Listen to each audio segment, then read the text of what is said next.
2011 मध्ये तो प्रश्न पडला होता, खालपासून वरपर्यंत सगळे फ्लॅट सेम असतात, मग सगळ्यांना प्रॉब्लेम सेम का नाही. याच्यावरती मी मागं पण आपल्याशी चर्चा केलेली होती. त्याच्यात मला जे 7 मुद्दे सापडले ते आज पण जेव्हा मी व्हिजिटला जातोय ना, तर मला PhD करून जवळजवळ 13-14 वर्ष झाले वाचतो. नक्कीच तेव्हा इंस्टाग्राम वगैरे काय नव्हतं, आणि ते तुमच्यासारख्या माणसांमुळे आम्ही आता इंस्टाग्रामच्या प्लॅटफॉर्मवर आलेलो आहे. तर ते 7 मुद्दे कोणते होते? घरातलं मंदिर.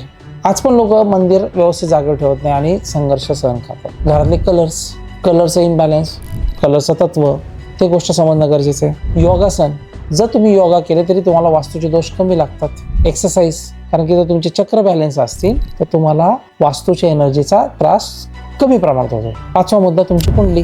हा एक खूप महत्त्वाचा घटक ठरतो की आपण एक एनर्जी घेऊन आलेलो आहे आणि वास्तूत एक एनर्जी. त्या दोन्ही एनर्जीचं एकमेकाशी संतुलन साधलं गेलं तर नक्कीच त्या घरात प्रसन्न वाटतं. एक 6वा मुद्दा तुमचं दान. तुम्ही जे दान करता ना, दान, पुण्य, सेवा, त्याच्यानंतर तुमची आराधना, जे नामस्मरण आहे, याचा सुद्धा वास्तू संतुलनात करतात फायदा होतो.